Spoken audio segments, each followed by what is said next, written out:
ভবানীপুরে প্রচারে শুভেন্দু অধিকারী, দিল্লি থেকে ফিরেই প্রচারে শুভেন্দু। ভবানীপুরের বাজারে জনসংযোগে পৌঁছে গিয়েছেন শুভেন্দু। তাকে ঘিরে মানুষের ভিড়। ভবানীপুরের মানুষের মুখে জয়ধ্বনি শুভেন্দুর নামে। তাকে মালা পরিয়ে সংবর্ধনা জানানো হচ্ছে, তাকে অভ্যর্থনা জানানো হচ্ছে, স্বাগত জানানো হচ্ছে। এই মুহূর্তে শুভেন্দু অধিকারী এই মুহূর্তে এসে পৌঁছে গিয়েছেন এবং সেখানে আমরা দেখতে পাচ্ছি প্রচার সারছেন এবং লাট্টু নিয়ে এসছেন। এই মুহূর্তে শুভেন্দু অধিকারী ভবানীপুর কেন্দ্র থেকে এবারে বিজেপির তরফে প্রার্থী। ভবানীপুর কেন্দ্রে কিন্তু এবার হাই ভোল্টেজ ফাইট, তার কারণ একদিকে মমতা বন্দ্যোপাধ্যায়, একদিকে শুভেন্দু অধিকারী।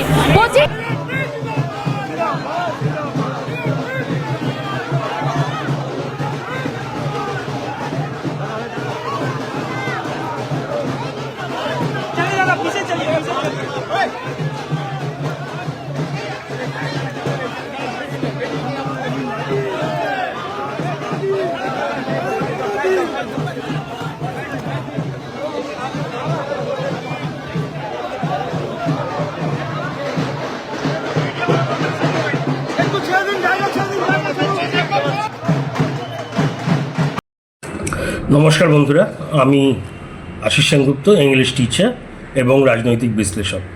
প্রচার শুরু করে দিলেন শুভেন্দু অধিকারী। দিল্লিতে ছিলেন 1.5 দিন মতো, ফিরেই প্রচার শুরু। প্রসঙ্গত দুটো জায়গা থেকে দাঁড়াচ্ছেন কিন্তু শুভেন্দুবাবু। একটি নন্দীগ্রাম, ওনার আগের বারের কেন্দ্র, এবং এবার ভবানীপুরে আজ পর্যন্ত শুভেন্দুবাবুর জীবনের সবচেয়ে কঠিন লড়াই, সবচেয়ে কঠিন প্রতিপক্ষ,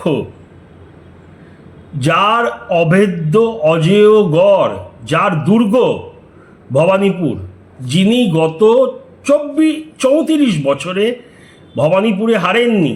হ্যাঁ, ঠিকই ধরেছেন, স্বয়ং মুখ্যমন্ত্রী মাননীয়া মমতা ব্যানার্জি। উনি হেরেছিলেন 1989 যাদবপুর থেকে মালিনী ভট্টাচার্যর কাছে সিপিআইএমের। তারপরে চলে যান দক্ষিণ কলকাতা, যার মধ্যে পড়ে ভবানীপুর। তো ওখান থেকেই বরাবর দাঁড়িয়েছেন বেশিরভাগ লোকসভায়, 2011 থেকে বিধানসভায় আসনটি হলো ভবানীপুর। এইবারে আপনারা বলতে পারেন কি বলছি আমি, ওনার প্রতিদ্বন্দ্বী তো মমতা ব্যানার্জি ছিলেন আগের বারও, এবং হারিয়েও ছিলেন মমতা ব্যানার্জিকে, ঠিক। কিন্তু নন্দীগ্রাম মমতা ব্যানার্জির একটা স্ট্রং পয়েন্ট ছিল, যেই দুটো জায়গা ওনাকে মমতা ব্যানার্জি বানিয়েছিল, সিঙ্গুর এবং নন্দীগ্রাম। তবুও নন্দীগ্রাম শুভেন্দুবাবুরও গড় ছিল। ভূমি উচ্ছেদ কমিটির নেতা ছিলেন, তৃণমূল নেতা হওয়া বাদ দিয়েও। তা টক্করের লড়াই ছিল। কিন্তু ভবানীপুর শুভেন্দুবাবুর কাছে অচেনা।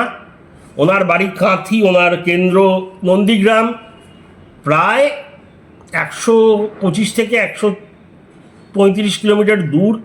তেমন যাওয়া আসাও নেই। অবশ্যই পরিচিতি আছে, পুরো বাংলাতেই শুভেন্দুবাবুর পরিচিতি। কিন্তু মমতা ব্যানার্জির গড়ে গিয়ে ধরা, চ্যালেঞ্জ করা, মমতা ব্যানার্জি পারতেন নন্দীগ্রামে। এই যে বারবার লোডশেডিং এইসব বলে যান, তো এবারে তো প্রমাণ করে দিতে পারতেন হারিয়ে। একবার লোডশেডিং যদি করে থাকে, দ্বিতীয়বার তো সেই সেম অপরাধ কেউ করবে না। কিন্তু ওনার নন্দীগ্রামে না দাঁড়ানো এটাই প্রমাণ করে যে নন্দীগ্রামে উনি হার স্বীকার করেছেন। এবং আমি প্রথমে বলেছিলাম উনি 2 জায়গা থেকে দাঁড়াবেন। আমি এখনও বলছি, ভোটার ঘোষণা হয়ে গেছে সব প্রার্থী তৃণমূলের, আমি এখনও বলছি মমতা ব্যানার্জি 2 জায়গা থেকে দাঁড়াবেন। এবং আজকে যা হলো, আমি তো আরও শিওর, হয় 2 জায়গা থেকে দাঁড়াবেন, নয়তো উনি কিছু একটা বলে বোধহয় লড়বেন না, বা জায়গা চেঞ্জ করবেন, কিছু একটা। কেন বলছি এই কথা?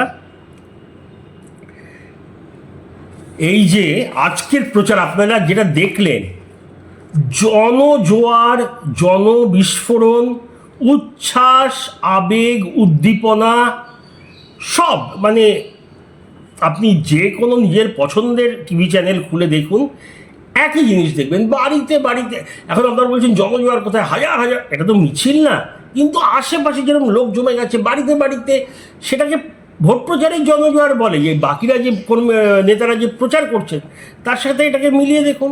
এবং এটা কিন্তু ঘোষিত ছিল না, ইনি এসে গেছেন। এবং উনি বলছেন যে শুভেন্দুবাবু আপনারা শুনলেন যে সাধারণ মানুষ ট্যাক্সিওয়ালা হোক দোকানওয়ালা হোক বলছে মমতা ব্যানার্জির অত্যাচার থেকে বাঁচান, মানে শুভেন্দুবাবু বললেন, আর উনি বলেছেন বাঁচাবেন। উনি নাকি ওনার ফোন নাম্বারও সবাইকে দিয়ে দিয়েছেন। এইবার তৃণমূলের ক্ষেত্রে বিশেষত বড় বড় নেতা নেত্রীদের ক্ষেত্রে যেটা বলা হয় যে লোক অ্যারেঞ্জ করা হয়, ম্যানেজ করা হয়, হয় ভয় দেখিয়ে নয় লোভ দেখিয়ে লোকজন আনা হয়। সেটা তো বিজেপি নেতা হিসাবে শুভেন্দুবাবু সম্ভব না, ভয় কেউ পাবে না, জোর করে লোক আনা যাবে না।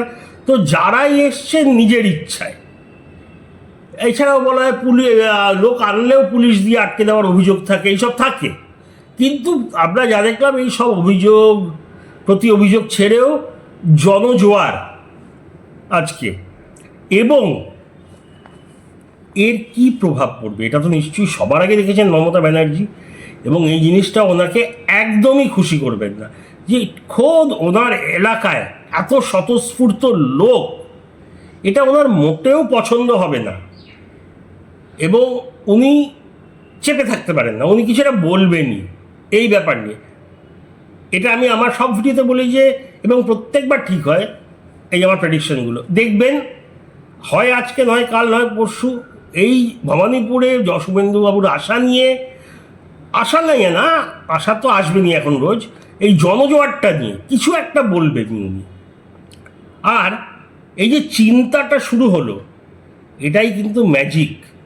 এর জন্যে উনি বাকি জায়গায় প্রচার ঠিক করে করতে পারবেন না। আর মমতা ব্যানার্জি ছাড়া ভালো প্রচার করার কেউ নেই তৃণমূলের।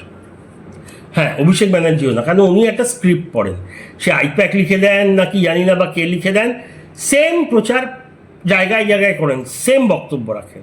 মমতা ব্যানার্জি যে বক্তব্য বোঝা যায় একটা বক্তব্য রাখছেন, সামনে লোক দেখে কথা বলছেন, সেরকম না, যাকে ইংলিশে বলে এক্সটেম্পোরি, একদম নিজের বানানো নিজের তৈরি করা, সেরকম না। তাই প্রচারের দিক দিয়ে মমতা ব্যানার্জির কোনো জুড়ি নেই তৃণমূলে।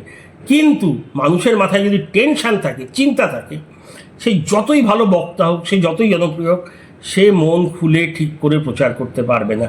যখনই উনি ধরুন গেলেন উত্তরপাড়া বা উত্তরবঙ্গ বা মুর্শিদাবাদ বা মেদিনীপুর বা বাঁকুড়া, ওনার মাথায় তো থাকবে এই আমি এখন এখানে, শুভেন্দু বা ওর লোকেরা আমার এলাকার ঘরে ঘরে যাচ্ছে, পাড়ায় পাড়ায় যাচ্ছে, কিভাবে প্রভাবিত করছে, এই চিন্তা ওনাকে খেয়ে ফেলবে। নন্দীগ্রামের বিষয়ে কিন্তু ওনার কনফিডেন্স প্রচণ্ড ছিল যে শুভেন্দু আপা এই গেছে পার্টি ছেড়ে, আমি মমতা ব্যানার্জি, নন্দীগ্রাম মানেই মমতা ব্যানার্জি, তো নন্দীগ্রামে আমি হাঁটতে পারি না, আমি প্রচার করি বা না করি আমার লোকেরা করে দেবে।